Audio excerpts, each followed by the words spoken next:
things have, especially over this last week, been coming out. Obviously, with regards to the Jimmy Savile scandal, we had Bill Maloney from Pie and Mash Films came down to the column on. He came Wednesday, and he came live with us on air on Thursday with Brian Garish, and he was, he's been talking about Jimmy Savile for a long time, Bill Maloney. And more things over this last week are coming out with regards to Jimmy Savile. What are your thoughts on it?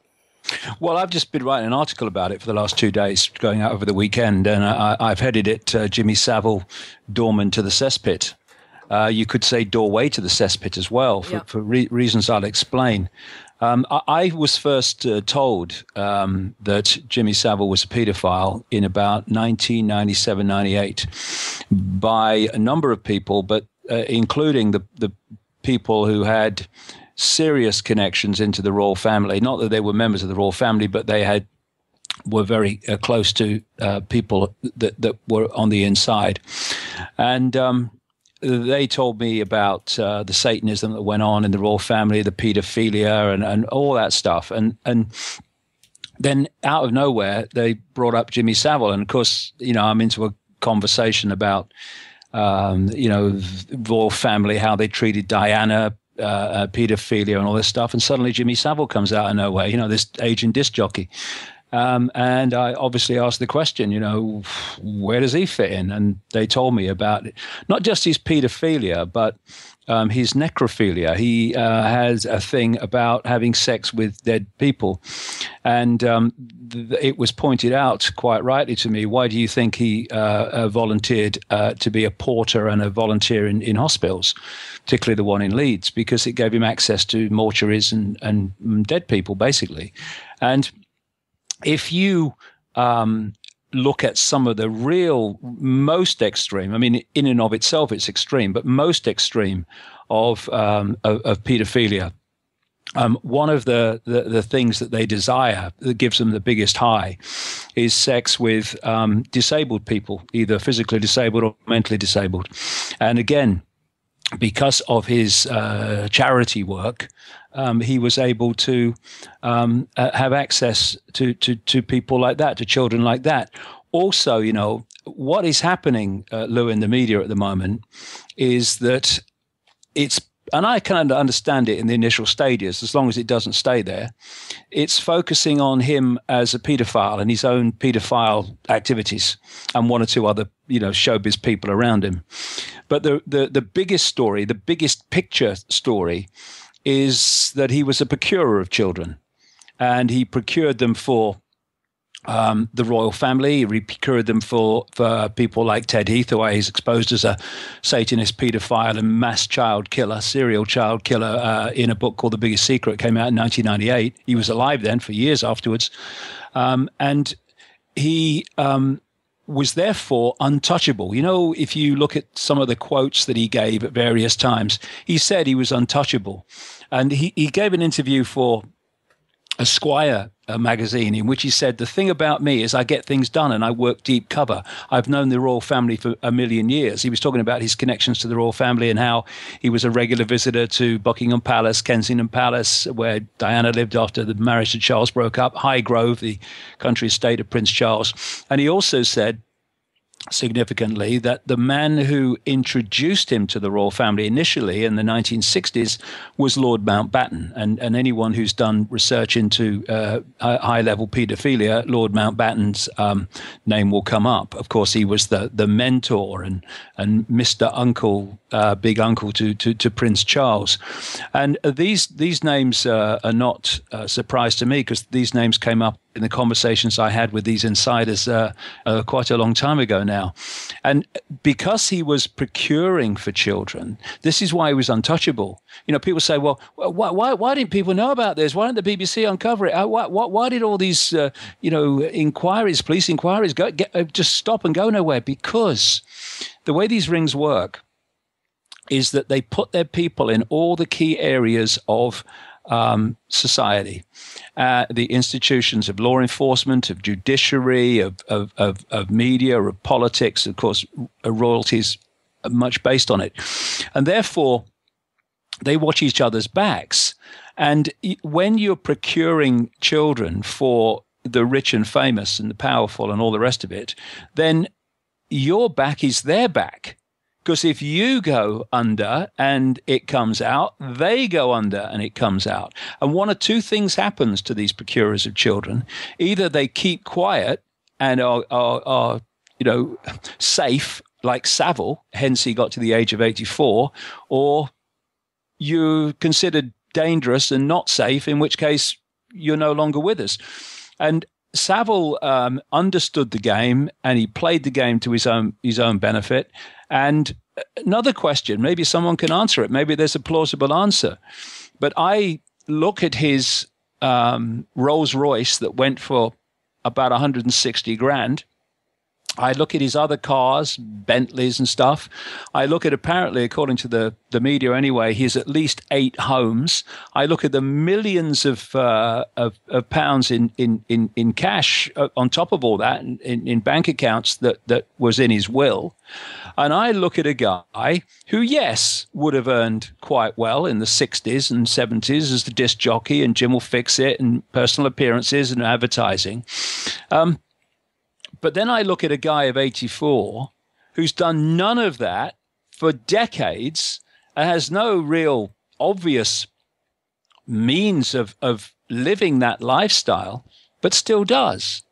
And, all I can say is procuring children for rich and famous pedophiles is a very lucrative business because you obviously get well paid for it if you do it well, and he appears to have done from their point of view.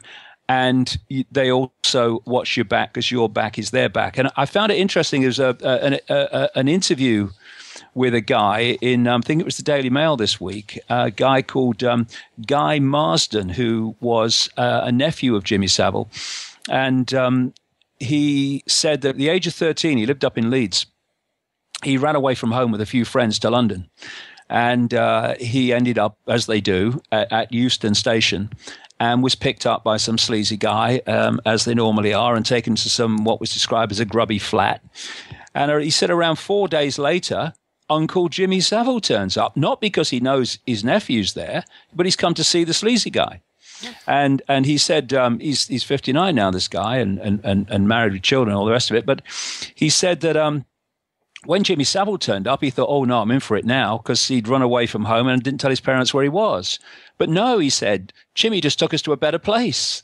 And he told the story of how he and his friends were taken to the very palatial apartment of or a house of a so-called famous pop impresario, and that he witnessed paedophile parties at which Savile would bring children. Sometimes he would bring along, he said, someone who was dressed like a priest, which gave the feeling that these kids were coming from children's homes, exactly where they were coming from.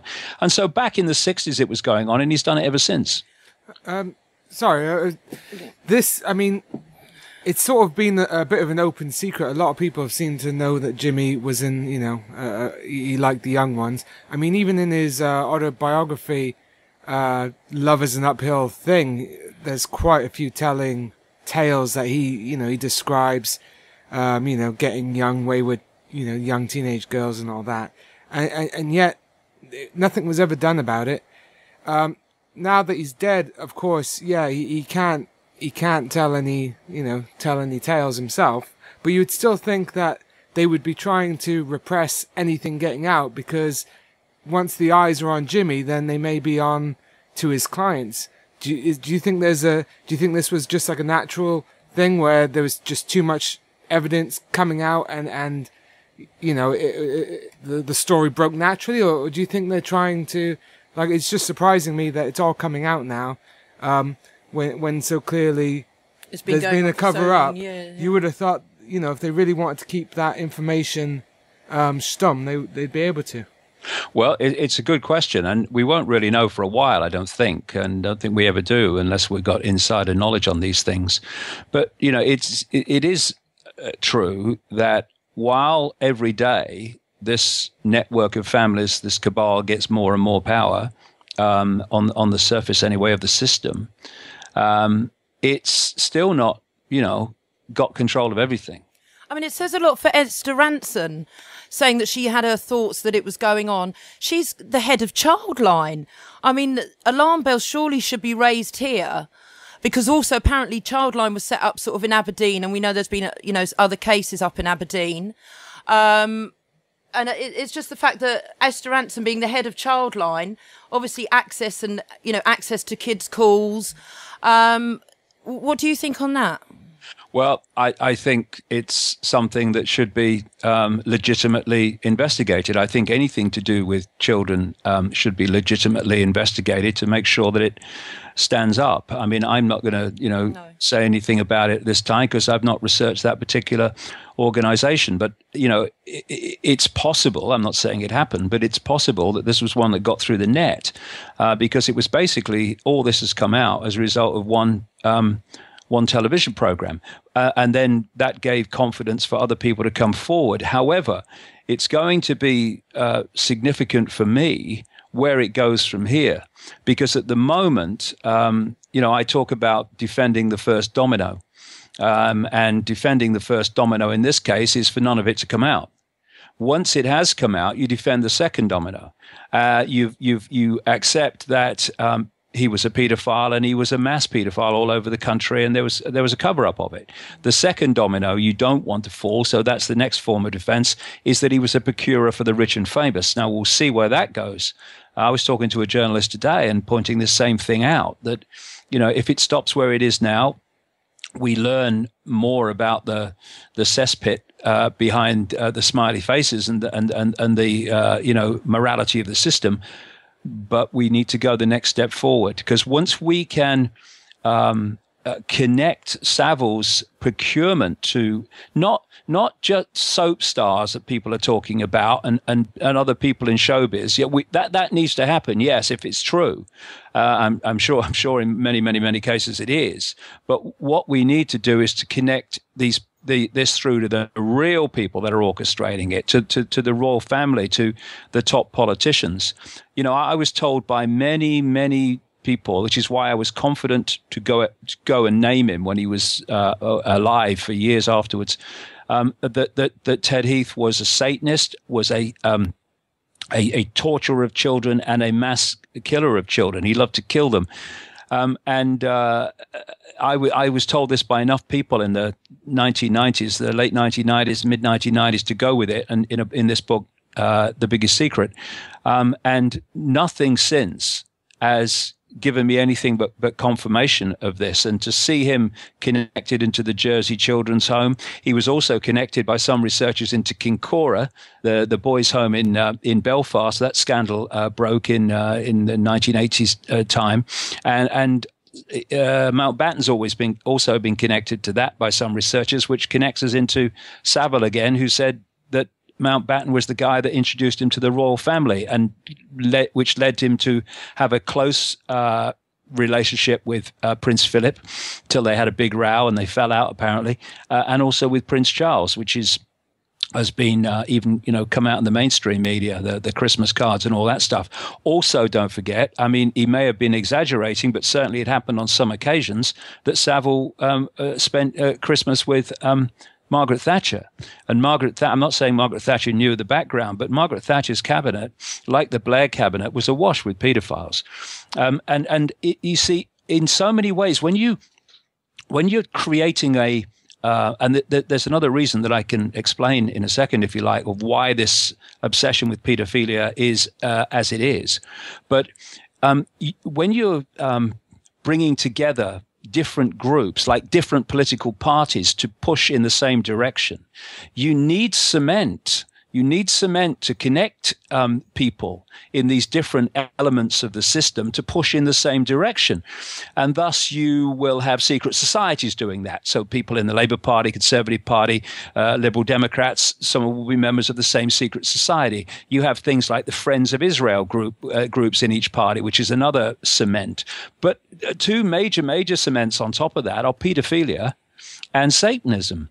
And if you can get somebody into the ring, into the system, either as a procurer or as a partaker of this nightmare, then those people are going to do what you say from then on. You get a prime minister who's been compromised in this way, and he will pass and press for whatever legislation you want, whether he's conservative or Labour or anything. And there's an enormous amount of blackmail going on, which is leading to politicians pressing for things that they wouldn't otherwise press for and pass and bring into law. And this side of it is often connected to paedophilia. I mean, it's a well-known technique in the United States and Britain with MI5, MI6, etc., that they will provide people like foreign diplomats and what have you with children, if that's their desire, and then they will film it. And once they've filmed it, they are no longer representing their country or whatever they're supposed to be representing. They are representing whatever British intelligence says they're representing, because they can destroy them overnight.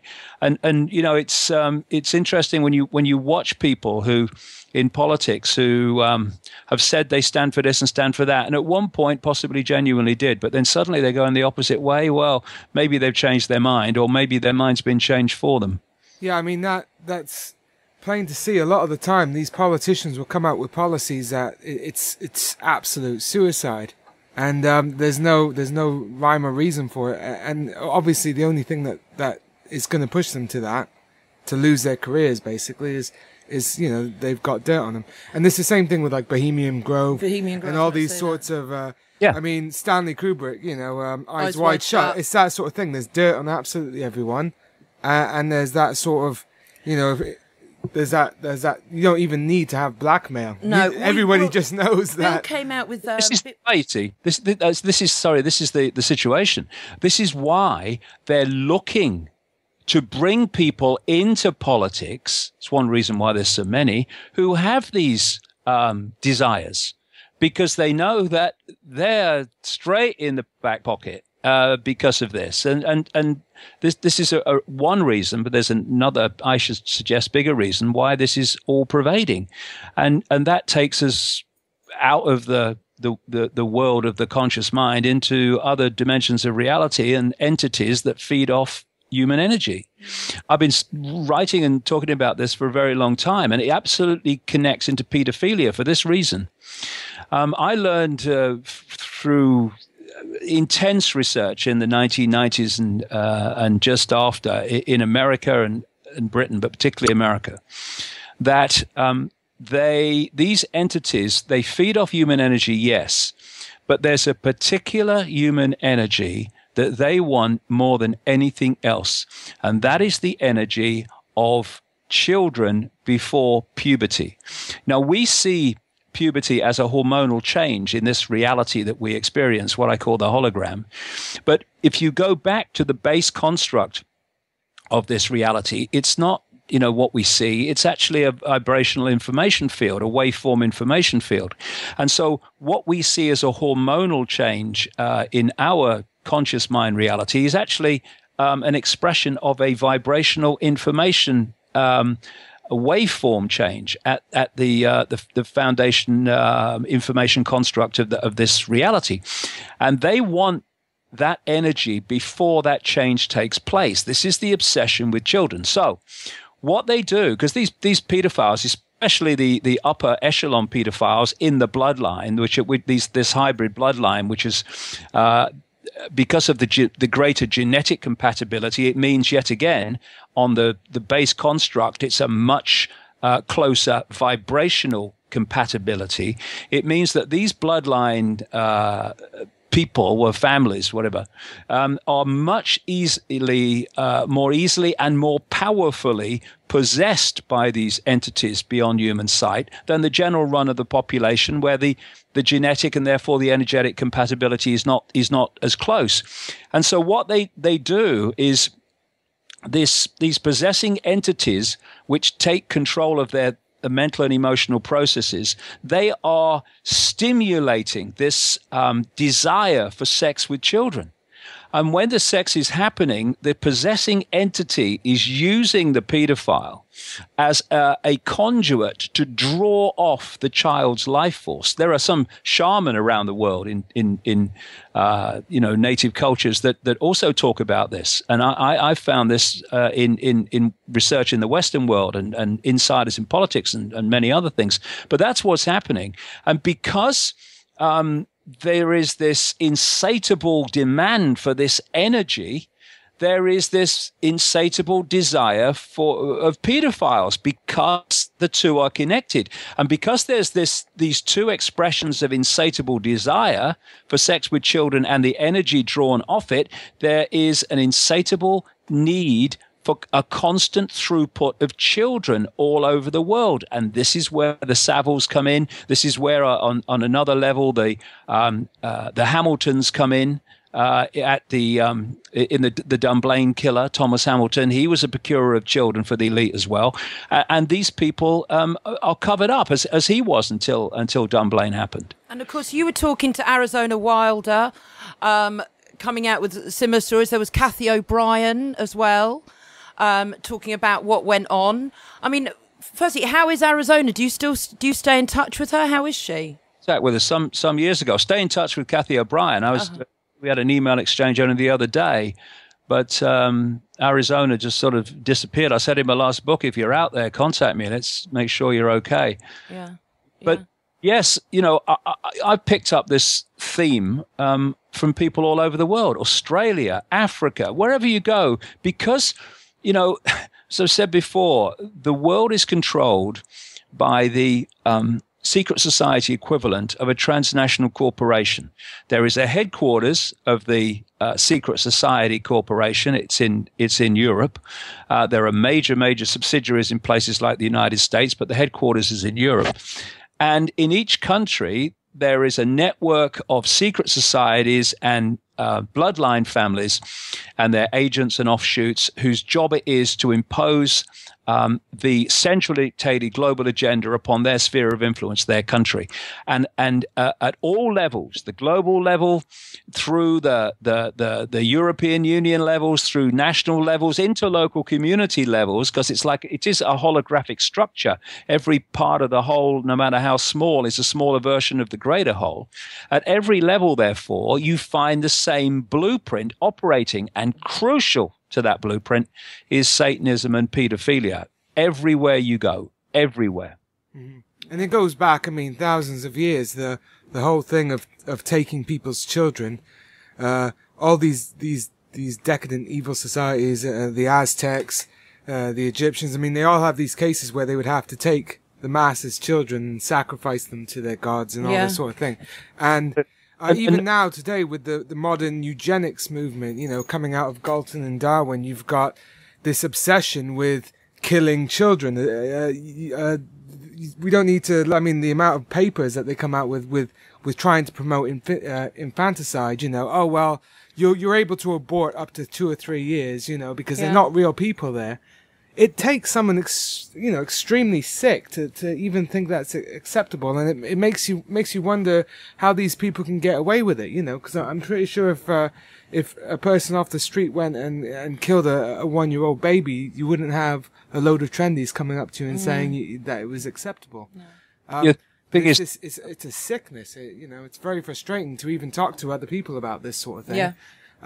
Because they think you're mad to even be talking about it. The one thing, sorry to rant on, but there was that book that the German government, it's sanctioned by the EU, about how to sexualize your daughter, how fathers should masturbate their daughters because women are growing up ashamed of their bodies because there's not a natural from the parents. But then we've got molesting them, and it's EU sanctioned. And then you've got the Vatican City with the legal age of consent is, I think they've moved it up now. It was 12, wasn't it? I think they've moved it up to 14 now as well. Yeah, it's just, but the thing is, it's all documented. It's black and white. There are these books out there. They're handing them to schools, and you talk about it, and people look at you like you're the nut job. And I know it's very frustrating, Yeah, a few things there. First of all, sacrificing young virgins to the gods, as they used to say, that's just code for children. That's all, prepubescent children, because they want this energy before puberty. I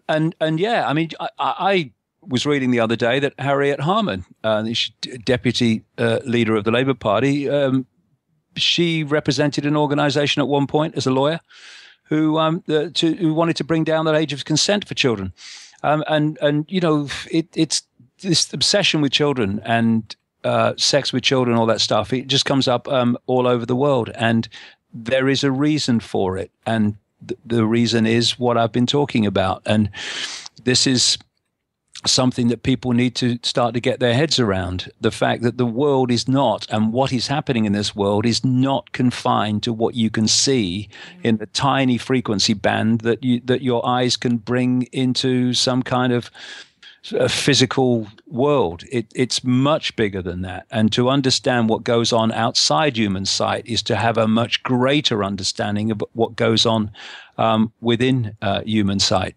Yeah. I think moving on to maybe different topic,